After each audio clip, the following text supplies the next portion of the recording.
raised a child who attacked kids and destroyed their belongings and told the neighborhood to simply adjust. They removed my son from every birthday party and gathering until I snapped, held them all hostage, and was dragged away by police.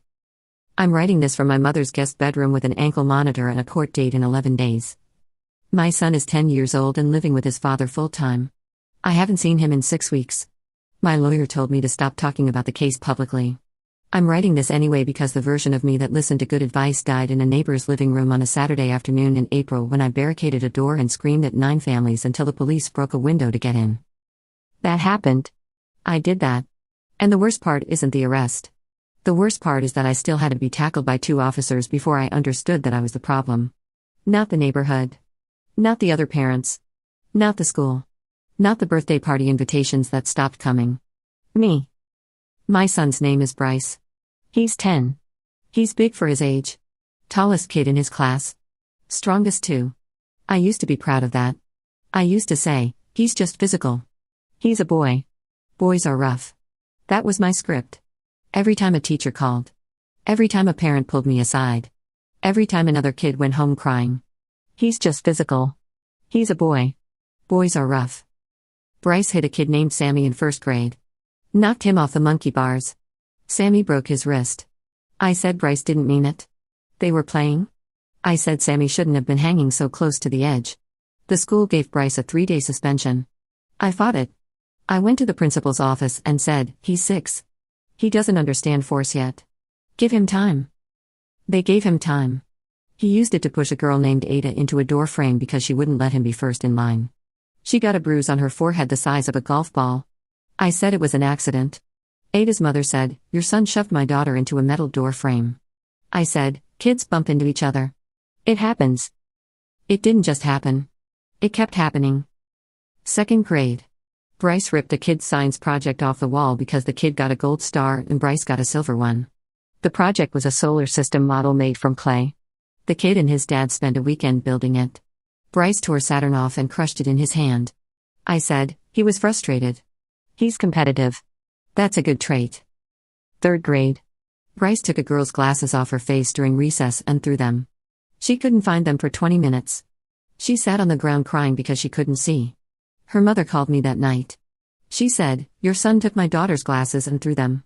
She has a prescription. Those cost $400. I said, he was probably playing around. He doesn't understand. The mother said, he's 8. He understands. I said, maybe your daughter should have a strap or something so they don't come off. She hung up on me. I told myself she was being dramatic. 3rd grade again. Different incident. Bryce kicked over a kid's birthday cupcakes during the classroom party. The kid's mom had baked them from scratch. 30 cupcakes. Decorated with the kid's favorite cartoon characters. Bryce kicked the table leg and the tray slid off. Frosting on the floor. The birthday kid cried. Bryce laughed. The teacher called me. I said, it was an accident. He bumped the table. She said, Mrs. Palmer. He kicked it. 3 students and I saw him kick it. He was upset because the birthday boy got extra attention. I said, so what? He's supposed to sit there while another kid gets celebrated and he doesn't. She said, yes.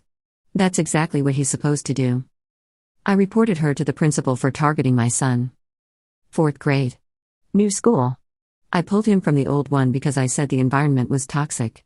The truth is 3 families had filed formal complaints and the school suggested an evaluation. I refused the evaluation. I said there was nothing wrong with my son. I said the other kids were soft. I said the parents were helicopter parents raising fragile children. New school. 2 months in. Bryce destroyed a girl's art project. Not accidentally. She was working on a watercolor painting for an art show. It was a landscape. Trees. A river. A sunset. She'd been working on it for 3 weeks. Bryce poured his water cup over it during class. The teacher saw everything. The girl sat there watching the colors bleed together into brown. She didn't cry. She just stared. That part bothered me for years later. Not the crying kids. The quiet ones. The ones who stopped reacting because they'd learned that adults wouldn't help them. I said, he's impulsive. He didn't think it through. The girl's father came to the school. He said, my daughter spent 3 weeks on that painting. Your son poured water on it and laughed. What are you going to do about it? I said, I'll talk to him. He said, you've been talking to him for 4 years. When does the talking become action? I said, don't tell me how to raise my son. He said, someone needs to. I asked the principal to ban that father from the school. She declined. Fourth grade continued. The invitations stopped. Birthday parties. Playdates. Group hangouts. Everything. One by one. Like lights going off in a building. By November, Bryce hadn't been invited to a single event outside of school. I noticed because Bryce noticed. He came home one Friday and said, everyone's going to Jordan's house this weekend and I'm not invited. I said, that's not nice of them. He said, Jordan's mom said I couldn't come. I said, why? He said, I don't know. I knew. I just didn't say it. I called Jordan's mother. Her name was Valerie. I said, hey, I noticed Bryce wasn't invited to Jordan's gathering this weekend. Is everything okay? Valerie paused. She said, Lorraine, I'm going to be honest. We've had multiple incidents where Bryce has hurt kids or broken their things. I've spoken to several other parents and we've all reached the same conclusion independently. We can't invite Bryce to events where our children could be at risk. I said, at risk? He's 10. She said, he's 10 and he's broken a child's wrist. He's thrown glasses. He's destroyed projects. He's kicked over birthday cupcakes. These aren't accidents anymore. This is a pattern. And you've refused to address it at every turn. I said, so you're punishing him? She said, we're protecting our kids. I said, by isolating mine. She said, Lorraine, we've asked you to get him evaluated. We've asked you to work with the school. We've asked for basic accountability after every single incident. You've blamed the other kids every time. You've blamed the teachers. You've blamed the parents. The only person you've never blamed is Bryce. And the only person you've never held accountable is yourself. I hung up. I was shaking. Not from guilt. From rage. I called every parent I had a number for. 7 families. Same answer. Different words but same answer. We love Bryce but we can't risk our kids' safety. Not until something changes. I posted on the Neighbourhood Facebook group. I didn't name names. I wrote something like, sad that a community would exclude a child instead of helping him grow. Disappointed in adults who punish kids for being kids. 3 parents responded publicly. Politely. With receipts. One posted a photo of her daughter's bruised forehead from the doorframe incident. Another posted a photo of the destroyed solar system project. A third described the watercolor incident in detail. I deleted the post within an hour. But screenshots existed. They always do. My ex-husband Dennis called that night. We divorced when Bryce was 5. Joint custody. He said, I saw the Facebook post before you deleted it. I said, it was a mistake.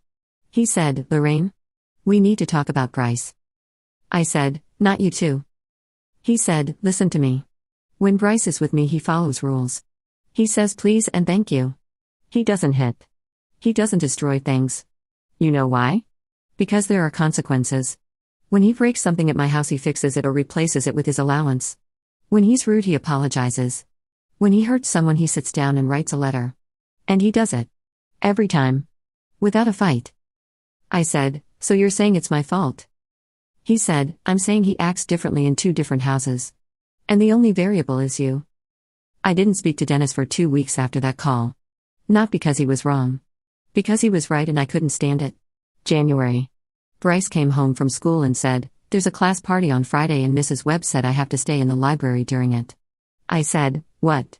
He said, she said because of past incidents I have to sit in the library with the counselor instead of going to the party. I drove to the school the next morning. I said, you cannot exclude my son from a class event. The principal said, Mrs. Palmer. Bryce has had 4 incidents this year alone. 3 involving physical contact with other students. 1 involving destruction of property. We've requested an evaluation 3 times. You've declined each time. Until we can develop a behavioral plan we have to make accommodation decisions that protect all students. I said, this is discrimination. She said, this is consequences. I said, I'll get a lawyer. She said, that's your right. But Bryce will still be in the library on Friday. I didn't get a lawyer. I couldn't afford one. I sat in the parking lot and cried for 15 minutes. February. The Neighbourhood HOA meeting. Annual thing. Everyone shows up. Valerie was there. Jordan's mom. The woman who organized the parent consensus. She smiled at me when I walked in. A polite smile. The kind you give someone you've already made a decision about. During the community section, someone brought up the summer block party planning. Valerie said, "We should discuss the children's activity area and safety guidelines." I knew what that meant. Guidelines meant rules. Rules meant Bryce. Someone said, "Maybe we should have a sign-up sheet for the kids' zone with parent supervision requirements." Valerie said, "I think that's smart. Especially given past issues." She didn't say Bryce's name. She didn't have to. Everyone looked at me. I felt it. Every pair of eyes in that room. I said, "If you have something to say about my son, say it directly." Valerie said, "Lorraine. Nobody is singling Bryce out. We're establishing guidelines for all children." I said, "Guidelines that exist because of one child. My child." The room went quiet. Someone said, "Can we move on to the next item?" I left. Walked home. Sat in my living room. Stared at the wall. March. Bryce came home from school and said, "Nobody sat with me at lunch today." I said, "Nobody?" He said, "I sat at the end of the table. Some kids were at the other end. But nobody sat with me." I looked at my son. 10 years old. Sitting on the couch with his backpack still on. And for the first time I didn't feel anger at the other parents. I felt something else. Something I'd been running from for 4 years. The beginning of the thought that maybe they were right. Maybe I did this. But I pushed it down. Because admitting they were right meant admitting I'd been wrong about everything. Every phone call. Every meeting. Every time I said, "He's just physical. He's a boy. Boys are rough." Admitting they were right meant 4 years of my parenting had been a failure. And I wasn't ready for that. April. The block party planning committee scheduled a parents-only meeting at Valerie's house. Saturday afternoon. I wasn't on the committee, but I showed up anyway because the block party concerned my son, and I had a right to be there. 9 families were there. Valerie's living room. Couches and folding chairs. Coffee and snacks on the kitchen counter. Kids were upstairs in the playroom. Bryce was at Dennis's house that weekend, so he wasn't there. The meeting started normal. Schedule. Food assignments. Setup times. Then Valerie said, "We need to discuss the children's area supervision plan." And something broke in me. Not cracked. Broke. 4 years of phone calls. 4 years of blame. 4 years of watching invitations stop. 4 years of my son eating lunch alone. 4 years of being the mother everyone avoided at school pickup. 4 years of knowing, somewhere deep underneath the pride and the rage, that I had created this. All of it. Every broken wrist. Every crushed planet. Every pair of thrown glasses. Every watercolor turned to brown. I knew. I always knew. And I couldn't hold the knowing anymore. But it didn't come out as accountability. It came out as the worst version of myself. I stood up. I walked to Valerie's front door. I locked it. The deadbolt. Then I stood in front of it. The room went quiet. I said, "Nobody is leaving until we talk about what you've done to my son." Valerie stood up. She said, "Lorraine, unlock the door." I said, "No. You all sat in your houses and made a list of events my son can't attend. You organized against a 10-year-old. You taught your kids to exclude him. You made a child eat lunch alone. And you did it together. Like a campaign. And now you're going to sit here and hear what that did to him." A father named Warren said, "Lorraine, this isn't appropriate. Open the door." I said, "Sit down." Warren sat down. Not because I was right. Because I was unhinged and he was afraid. Everyone was afraid. I could see it on their faces. 9 families. 18 adults. Looking at me the way you look at someone who's stopped being predictable. I yelled for 20 minutes. I don't remember everything I said. I remember fragments. I said, "You don't know what it's like to have a child nobody wants." I said, "You're all cowards." I said Valerie was a bully with a HOA title. I said Sammy's parents made a 6-year-old's broken wrist into a federal case. I said Ada's mother was dramatic. I said the solar system was ugly anyway. I said the solar system was ugly anyway. About a project a father and his 7-year-old built together over a weekend. I said it was ugly. Out loud. In a room full of people. While standing in front of a locked door. Someone's phone came out. I saw it. I said, "Put that away. Nobody is recording this." He didn't put it away. He was already dialing. Valerie said, "Lorraine, please. There are children upstairs. They can hear you." I didn't stop. I couldn't stop. The thing that broke in me wasn't just cracking. It was flooding. Every excuse I'd ever made. Every lie I told myself. Every teacher I dismissed. Every parent I'd hung up on. It was all coming out, but it was coming out wrong. It was coming out as rage at the people who tried to help instead of rage at myself. Sirens. Someone had called from the kitchen. I didn't hear them make the call. But I heard the sirens. I moved away from the door. I sat on the floor. Not because I chose to. Because my legs gave out. The anger drained, and what replaced it was nothing. Just nothing.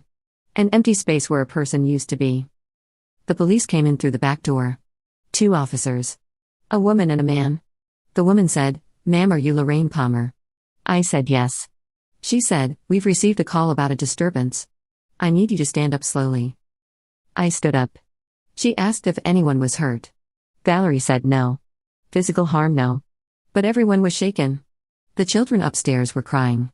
A 7-year-old had heard me screaming and asked his mother if the angry lady was going to hurt them. A 7-year-old asked if I was going to hurt them. I was handcuffed in Valerie's front yard. In daylight. On a street where I'd lived for 6 years. My neighbors watched from their porches. The woman 3 doors down who I waved to every morning was holding her phone.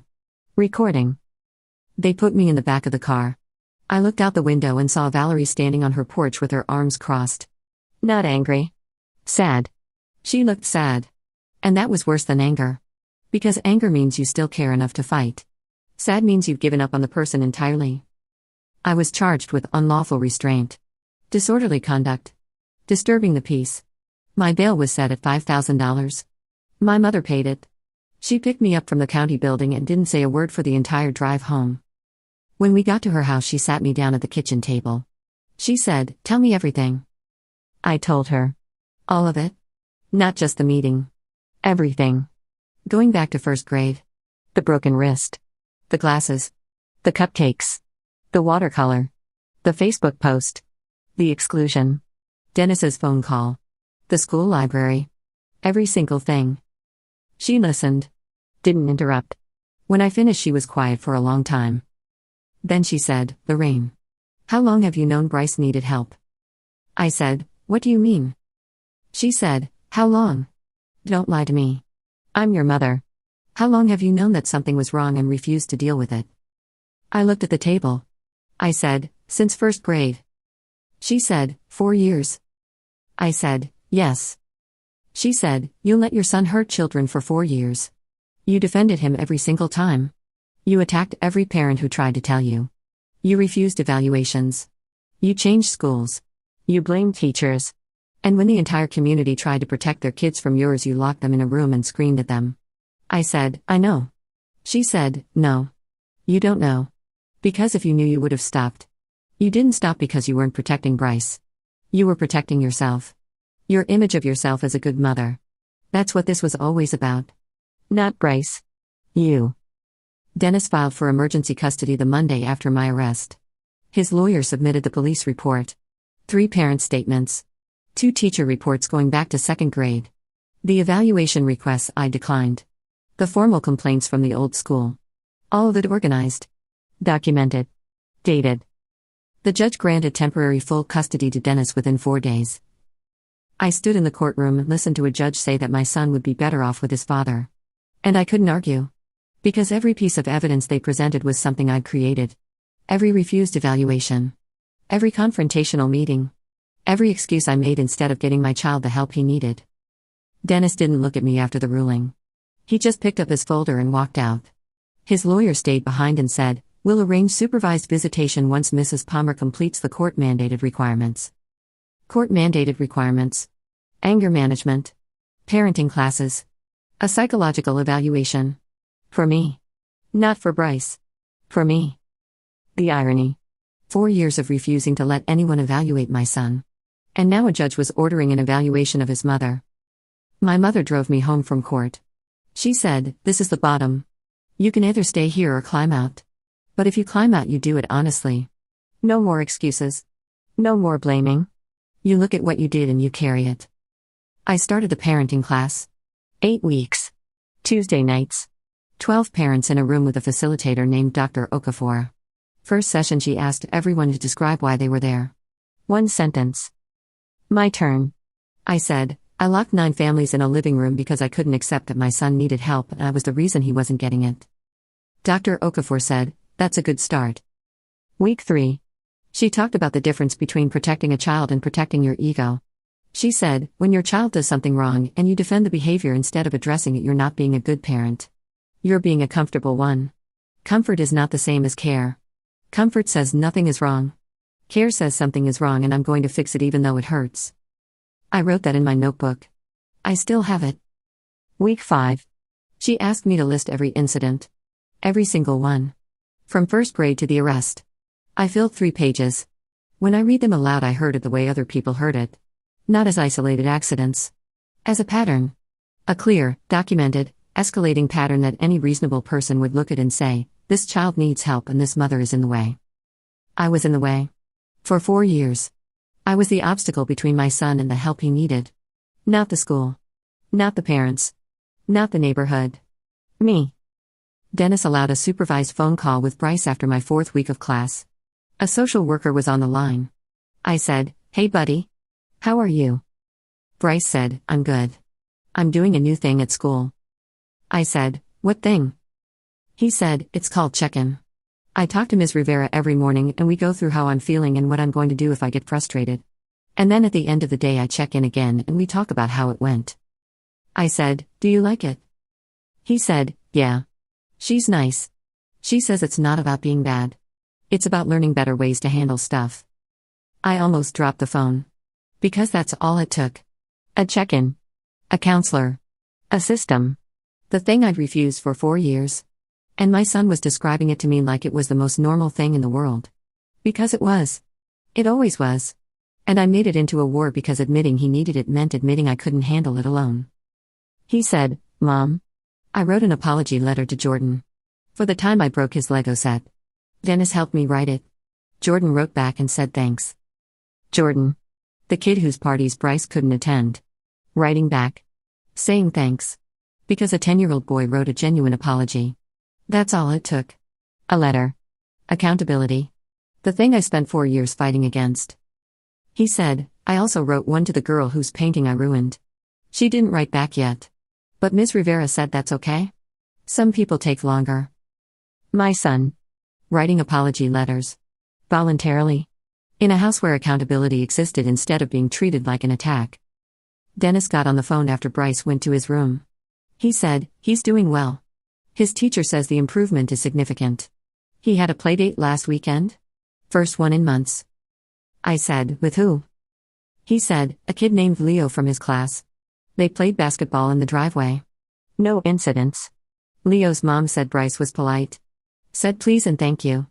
Helped clean up the basketball when they were done. I said, that's. I couldn't finish. Dennis said, Lorraine. He was always capable of this. He just needed structure. And consequences. And someone who didn't tell him the world was wrong every time he made a mistake. That sentence. Every word of it was aimed at me. And every word was accurate. I completed anger management. 6 sessions. The counselor asked me in the final session what I learned. I said, I learned that my anger was never about the other parents. It was about me. I was angry at myself for knowing something was wrong and choosing to fight everyone who pointed it out instead of doing the work to fix it. I barricaded a door and screamed at 9 families because it was easier than looking in a mirror. She said, what are you going to do now? I said, whatever the court says. Whatever Dennis says. Whatever Bryce needs. She said, what about what you need? I said, I need to stop being the reason my son can't have a normal life. The supervised visitation started in June. 2 hours. Saturday mornings. A social worker in the room. Bryce walked in and hugged me. He said, I missed you, Mom. I held him. I said, I missed you too, buddy. I'm sorry. He said, for what? And I almost said, for everything. But that's too big. Too vague. He deserved specifics. I said, for not listening when people told me you needed help. For fighting everyone instead of getting you what you needed. For making you think the whole world was against you when really they were trying to help. I'm sorry for all of it. He said, it's okay, Mom. Ms. Rivera says people change when they're ready. My 10-year-old son quoting his school counselor to comfort his mother during a supervised visit in a government building. That's where my parenting got us. That's the result of 4 years of he's just physical. He's a boy. Boys are rough. Valerie sent me a letter through my mother. Handwritten. She said, Lorraine. I don't hate you. I never hated you. I was afraid of your son's behavior and frustrated by your response to it. But I always believed Bryce could change with the right support. I hope he's getting it now. I hope you are too. The door is open when you're ready. Not the locked one. The real one. I read it 4 times. Cried each time. The ankle monitor comes off next month. The charges were reduced. Community service. Probation. No jail time. My lawyer said the judge considered the parenting class completion and the evaluation results as mitigating factors. The evaluation. The one I finally took. The psychologist said I had traits consistent with defensive narcissism triggered by perceived threats to my identity as a competent mother. She said, "You experienced every complaint about Bryce as a personal attack on your worth as a parent. And you responded to those perceived attacks the way someone responds to a genuine threat. With escalation. With aggression. With fortification." Fortification. That's the word. I built walls around my son and told myself they were protection. They were a prison. For both of us. Bryce is doing well. Dennis sends updates. Photos sometimes. Bryce at a birthday party. Smiling. Standing in a group of kids. Not at the edge. In the middle. Where he belongs. He made a friend named Leo. They hang out every week. Leo's mom texts Dennis updates. She says, "Bryce is always welcome here." 4 words. Your son is always welcome here. I spent 4 years making sure nobody could say those words about my child. And now that I'm out of the way, they're saying them freely. I drive past Valerie Street sometimes. I see the block party banner going up. Bryce will be at Dennis's house that weekend. Dennis already RSVP'd for him. Bryce is going to the block party. Without me. Because I'm the one who isn't welcome. Not him. Me. I created a child people were afraid of. Not because he was bad. Because I taught him that his behavior had no consequences. That every broken thing was someone else's fault. That every hurt he caused was an accident. That the world should adjust to him instead of him learning to adjust to the world. And when the world refused to adjust, I barricaded a door and demanded it. My son is going to a block party. He's writing apology letters. He's checking in with a counselor. He's saying please and thank you. He's standing in the middle of a group photo. And I'm in my mother's guest bedroom with an ankle monitor and a court date and a letter from the woman whose living room I turned into a hostage scene taped to my mirror. The door is open when you're ready. Not the locked one. The real one. I locked the wrong door. For 4 years I locked the wrong door.